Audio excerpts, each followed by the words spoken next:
Hello student, আজ আমরা যে টপিকটা আলোচনা করব তা হলো দ্রবণের বাষ্পচাপ ও রাউল্টের সূত্র। এটি শুরু করার জন্য যে তথ্যগুলো জানতে হবে তা হলো আবদ্ধ পাত্রে কিভাবে বাষ্পায়ন হয়, তরলের বাষ্পচাপ কোন কোন বিষয়ের উপর নির্ভর করে এবং এই তথ্যগুলি থেকে বিজ্ঞানী রাউল্ট কিভাবে দ্রবণের বাষ্পচাপ সংক্রান্ত সূত্র আবিষ্কার করেছিলেন তা জানতে পারব। এবং এই সূত্র জানার পরে আমরা আদর্শ দ্রবণ কাকে বলে, অনাদর্শ দ্রবণ কাকে বলে এবং আদর্শ ও অনাদর্শ দ্রবণের ক্ষেত্রে মোল ভগ্নাংশের সঙ্গে বাষ্পচাপের লেখচিত্র কীরকম হবে, অ্যাজিওট্রপিক মিশ্রণ কাকে বলে এবং দ্রবণের কলিগেটিভ ধর্ম সম্পর্কে একটি স্বচ্ছ ধারণা তৈরি করতে পারব। এখন দেখে নেওয়া যাক আবদ্ধ পাত্রে কিভাবে বাষ্পায়ন হয়। ধরো এটা একটা আবদ্ধ পাত্র যেটা আঁকা আছে, এখানে তরল আছে, ঠিক আছে। এবার এখানে যদি আমরা হিট দিই, যদি তাপ দিই এখানেতে, তাহলে কি হবে, এই তরল থেকে আস্তে আস্তে বাষ্পে পরিণত হবে, কন্টিনিউয়াস বাষ্পে পরিণত হবে। এবার একটা সময় হবে কি, বাষ্পগুলো এই মুক্ত পৃষ্ঠে যে আস্তে আস্তে জমতে থাকবে। এবারে এটা যেহেতু ঢাকা দেওয়া আছে এই জায়গাতে, সেহেতু এই জায়গায় গিয়ে বাষ্পগুলো পুনরায় ঘনীভূত হবে, অর্থাৎ এখানে ঘনীভবন ঘটবে। এই ঘনীভবন জিনিসটা কি, বাষ্প তরলে পরিণত হবে। এই বাষ্পগুলো পুনরায় তরলে পরিণত হবে, অর্থাৎ যেমন ওপর দিকে বাষ্প হবে, আবার উপর থেকে ঘনীভূত হয়ে বাষ্পগুলো নিচেতে তরল আকারে নেমে আসবে।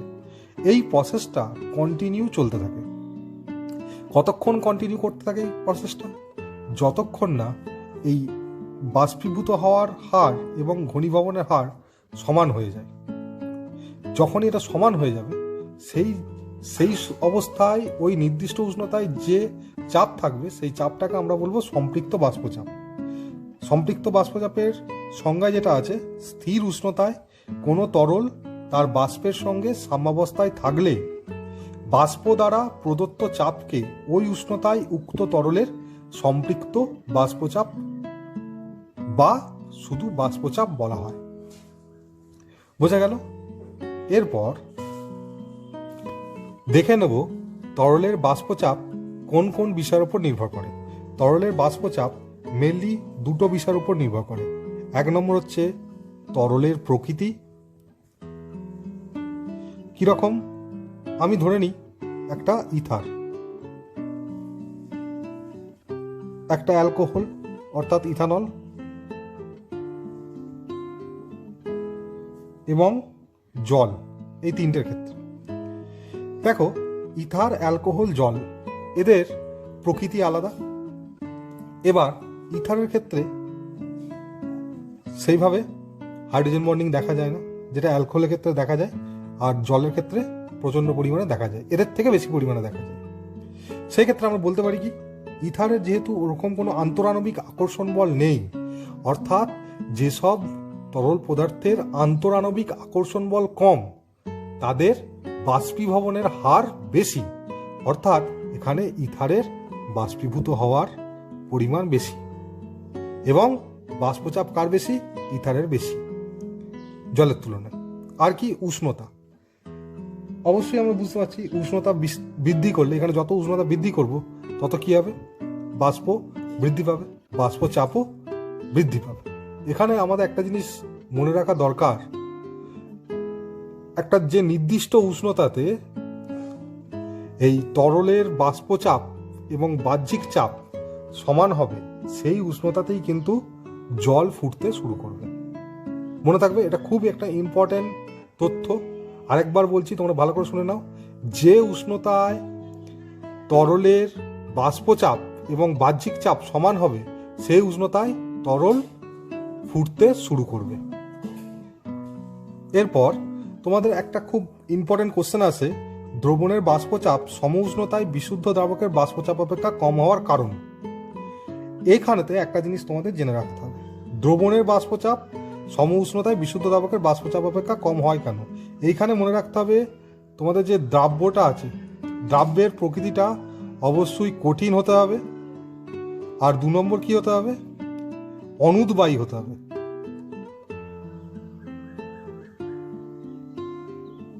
অনুদ্বায়ী অর্থাৎ দ্রাব্যটা কিন্তু বাষ্পে আসবে না এবং দ্রাব্যটা কঠিন হতে হবে।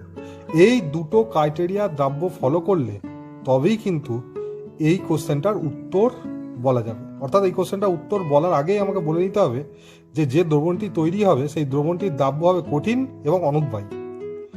যদি দ্রাব্যটি কঠিন ও অনুদ্বায়ী হয় তাহলে কি হবে দেখে নাও। এখানে তরলের পৃষ্ঠতল থেকে এই বাষ্পীভবন একটা পৃষ্ঠতলীয় ঘটনা, অর্থাৎ পৃষ্ঠতল থেকে এবার যখন পৃষ্ঠতলে যখন বিশুদ্ধ থাকবে তখন এই পৃষ্ঠতলটা পুরোটাই বিশুদ্ধ দ্রাবকের অণু দিয়ে ভর্তি থাকবে। এবার যখন দ্রবণ হবে এই পৃষ্ঠতলটা কি হবে, দ্রাব্য প্লাস দ্রাবকের অংশ থাকবে। অর্থাৎ দ্রবণ যখন তৈরি হয়ে যাবে তখন পৃষ্ঠতলটা কি হবে, দ্রাব্য আর দ্রাবকের অণু দিয়ে ভর্তি থাকবে।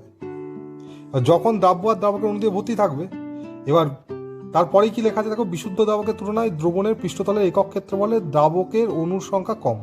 আর বিশুদ্ধ দ্রাবকে যেখানে সবটাই দ্রাবকের অণু সেখানে দ্রবণের ক্ষেত্রে দ্রাব্য প্লাস দ্রাবকের অণু। তাই বাষ্পের পরিমাণ দ্রবণের ক্ষেত্রে কি হয়ে যাবে, কমে যাবে। কারণ কি, এর একক ক্ষেত্রফলে দ্রাবকের অণুর সংখ্যা কম থাকে। বোঝা গেল? এবার আমরা চলে আসি দ্রবণের বাষ্পচাপ ও রাউল্টের সূত্র। রাউল্টের সূত্র অনুযায়ী আমরা কি দেখতে পাচ্ছি, স্থির উষ্ণতায় কোনো অনুদ্বায়ী দ্রাব্যের দ্রবণের বাষ্পচাপ ওই উষ্ণতায় বিশুদ্ধ দ্রাবকের বাষ্পচাপ ও দ্রবণে দ্রাবকের মোল ভগ্নাংশের গুণফলের সমান।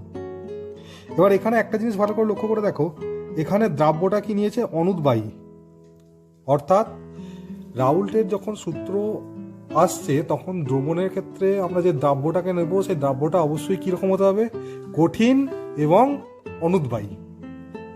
কি বলতে চাইছে, অনুদ্বায়ী দ্রাব্যের দ্রবণের বাষ্পচাপ, ধরো আমি এটা একটা দ্রবণের চিত্র এঁকেছি আর এটা বিশুদ্ধ দ্রাবকের, অর্থাৎ এই বিশুদ্ধ দ্রাবকের সঙ্গে কিছুটা দ্রাব্য যোগ করে দ্রবণটা তৈরি করেছি।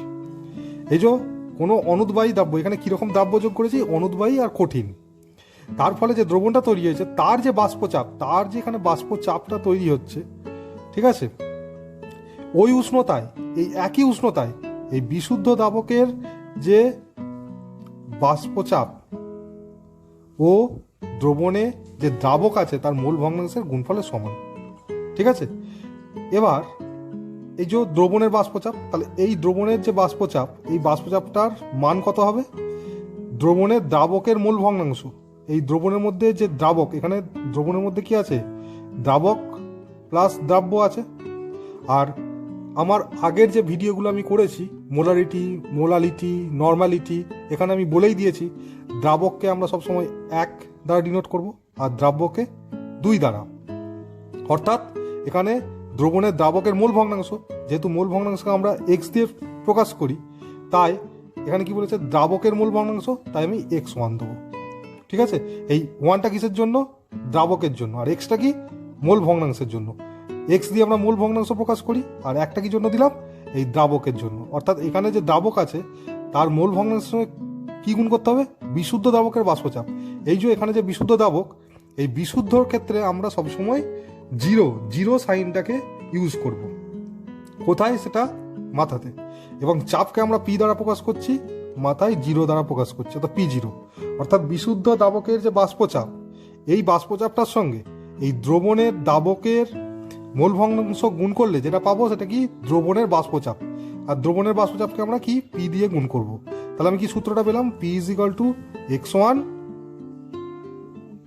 P0, বা P10 বললে সবচেয়ে বেটার হয়, কারণ এখানে এই যে দ্রাবক কথাটা উঠে এসছে, দ্রাবকের জন্য আমি 1 দেবো, x1 P10। ঠিক আছে, এটা করলে ভালো হয়। এরপরে আমি দেখে নেব এই রাউল্টের সূত্র থেকে কিভাবে গ্রাফটা আঁকা হচ্ছে বাষ্পচাপের সঙ্গে দ্রাবকের মোল ভগ্নাংশ। ভালো করে দেখো, গ্রাফটা একটু ভালো করে লক্ষ্য করবে। গ্রাফ জেনারেলি আমরা এই লাইনটা আর এই লাইনটা টেনে থাকি, এখানেও তাই টানা হয়েছে, এই লাইনটা এবং এই লাইনটা টানা হয়েছে। অরিজিনাল গ্রাফটা এরকম, কিন্তু এখানে এই বিশুদ্ধ দ্রাবকটা বোঝানোর জন্য এই লাইনটা আমাকে টানতে হয়েছে।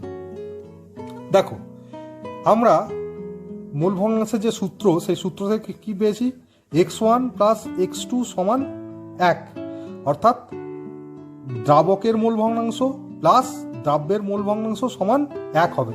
এটা আমাদের সূত্র, এটা আমরা জানি। এবার কি, এখানে দেখো আমি এক চিহ্নটা লিখে রেখেছি, অর্থাৎ দ্রাবকের মোল ভগ্নাংশ, অর্থাৎ দ্রাবকের মোল ভগ্নাংশ এদিকে বাড়ছে, অর্থাৎ এখানে আমার কি দ্রাবকের মোল ভগ্নাংশ 1। তাহলে দ্রাবকের যখন মোল ভগ্নাংশ 1, অর্থাৎ এখানে x1 হচ্ছে দ্রাবক, তাহলে সেটা যদি 1 হয় তাহলে অবশ্যই কি হতে হবে, বুঝতেই পারছো, x2টা কি হতে হবে, 0 হতে হবে। x1 প্লাস x2 যদি 1 হয়, এবং এখানে আমি দেখতে পাচ্ছি কি দ্রাবকের মোল ভগ্নাংশ 1, অর্থাৎ x1 যদি 1 হয় তাহলে অবশ্যই x2টাকে 0 হতে হবে।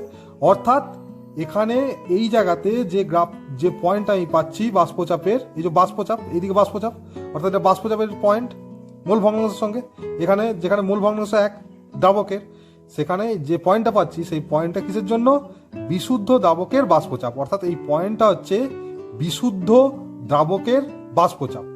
এবার যত এই দিকে আমি আসতে থাকবো তত কি হবে, এইদিকে যেহেতু দ্রাবকের মোল ভগ্নাংশ বাড়ছে, তাহলে এদিকে কি হবে, দ্রাবকের মোল ভগ্নাংশ কমবে। এবার এইখানে এসে দেখো 0, অর্থাৎ এখানে দ্রাবকের মোল ভগ্নাংশটা 0, ভালো করে দেখো এটা দ্রাবকের মোল ভগ্নাংশ, অর্থাৎ x1 এই পজিশনে হচ্ছে 0। তাহলে এখানে যদি 0 হয় তাহলে অবশ্যই x2টা কি হতে হবে, x2টা 1 হতে হবে। x2 1 মানে কি, সেখানে কোনো দ্রাবক নেই, অর্থাৎ যা আছে শুধুমাত্র দ্রাব্য আছে। এবার যেহেতু আমি এখানে অনুদ্বায়ী দ্রাব্য নিয়েছি, যেহেতু আমি রাউল্টের সূত্রক্ষেত্রে অনুদ্বায়ী দ্রাব্য নিয়েছি, তাই সেহেতু বাষ্পচাপে তার কোনো ভূমিকা থাকবে না, কারণ সে বাষ্পীভূত হবে না। তাই এখানে পুরো দ্রবণের বাষ্পচাপটাই কি হয়ে যাচ্ছে, 0। বোঝা গেল? তাহলে এই গ্রাফটা আমার বোঝা গেল। এরপরে আমি চলে আসব, যদি এই রাউল্টের সূত্রটায় যদি উদ্বায়ী দ্রাব্য হয়, আগের বার কি ছিল, অনুদ্বায়ী দ্রাব্য, এবার কি উদ্বায়ী দ্রাব্য। এবার যদি উদ্বায়ী দ্রাব্য হয় তাহলে বাষ্পচাপে দ্রাব্যেরও ভূমিকা থাকবে। সেই ক্ষেত্রে আমি কি লিখতে পারি, P1 মানে কি, আমি P মানে প্রেসার, চাপ, 1 মানে দ্রাবক, অর্থাৎ দ্রাবকের যে চাপ, যে টোটাল যে চাপটা দেবে, মোট যে বাষ্পচাপটা দেবে, সেটা কি হবে, x1, রাউল্টের সূত্র অনুযায়ী x1 হবে P1 0, অর্থাৎ তার যে দ্রাবকের, বিশুদ্ধ দ্রাবকের যে বাষ্পচাপ তার। এবার যেহেতু দ্রাব্যটাও আমার উদ্বায়ী, সেহেতু দ্রাব্যটাকেও আমি বিশুদ্ধ দ্রাব্য হিসাবে ধরবো। তা সেই ক্ষেত্রে দ্রাব্যর যে চাপ মানে P2, সেটাও কি হবে x2, অর্থাৎ মানে এটা আমি দ্রাব্য এবং দ্রাব্য, যেহেতু দুটোই তরল, দ্রাবক এবং দ্রাব্য যেহেতু দুটোই তরল, সেহেতু দুটোকে আমি আলাদাভাবে দুজনে আমি বাষ্পচাপ পাবো। তাই যেটা দ্রাবক সেটা ক্ষেত্রে আমি কি পাবো, P1 x1 P1 0, আর যেটা দ্রাব্য সেটাও যেহেতু তরল, সেহেতু সেটা আমি দ্রাব্য না ভেবে দ্রাবক যদি ভাবি, তাহলে P2, সেটাকে আমি যদি P2 ধরি, তাহলে P2 সমান কি পাবো, x2 P2 0। তাহলে মোট যে চাপ হবে, সেটাকে যদি P ধরি, তাহলে এই দুটো আংশিক চাপে, ডালটনের আংশিক চাপের সূত্র অনুযায়ী P1 প্লাস P2 হবে। তাহলে কি পাবো, এটা আমি x1 P1 0 plus x2 P2 0। এই ক্ষেত্রে যে গ্রাফটা হবে, ভালো করে দেখো, এই ক্ষেত্রে এই যে বাষ্পচাপের যে গ্রাফটা হবে, এটা কি ছিল, বাষ্পচাপ, তাই তো। এবার এখানে দেখো, যদি আমি দ্রাবকের মোল ভগ্নাংশ এদিকে বার করি, এখানে কি লিখেছিলাম আমি, দ্রাবকের মোল ভগ্নাংশ এখানে আমার 1 ছিল, তখন এখানে আমার x1 তাহলে কত ছিল, 0।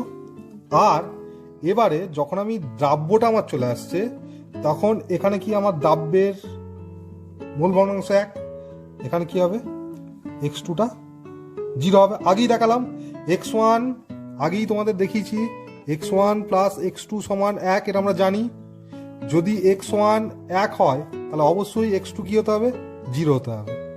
আর x1 যদি 0 হয় তাহলে x2 কি হতে হবে, 1 হতে হবে। অর্থাৎ আগের যে গ্রাফটা আমি দেখিয়েছি, সেখানে কি, এখানে দেখিয়েছিলাম দ্রাবকের 0, তাহলে x1টাকে আমি দ্রাবকের করেছি, তা 0, আর এখানে x1 1। তাহলে এবার এই ক্ষেত্রে আমার গ্রাফটা কি হবে দেখো, ওই গ্রাফটা কি ছিল, এখান থেকে একদম এখান পর্যন্ত চলে এসেছিল, যেহেতু দ্রাব্যটা অনুদ্বায়ী ছিল।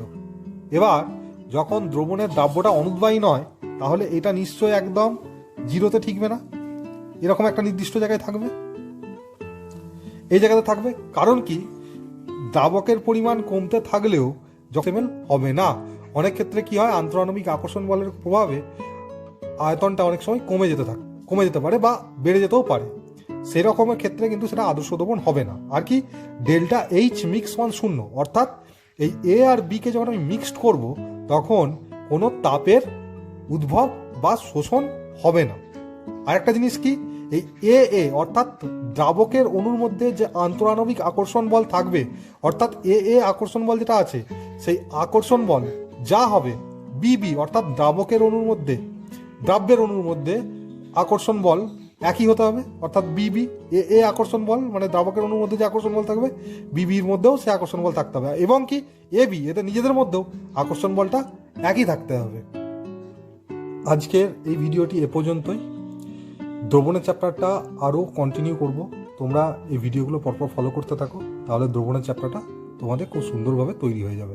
এবং দ্রবণের চ্যাপ্টার শেষ হওয়ার পরে এই সংক্রান্ত আমি বিভিন্ন কোশ্চেন উত্তর আলোচনা করব, সেটাও তোমরা দেখো। সেটা তোমাদের WBCHSE অর্থাৎ আমাদের ওয়েস্ট বেঙ্গল বোর্ডের উচ্চ মাধ্যমিকের সিলেবাস অনুযায়ী হবে, সেটাও তোমাদের অনেকটা উপকারে আসবে। Thank you.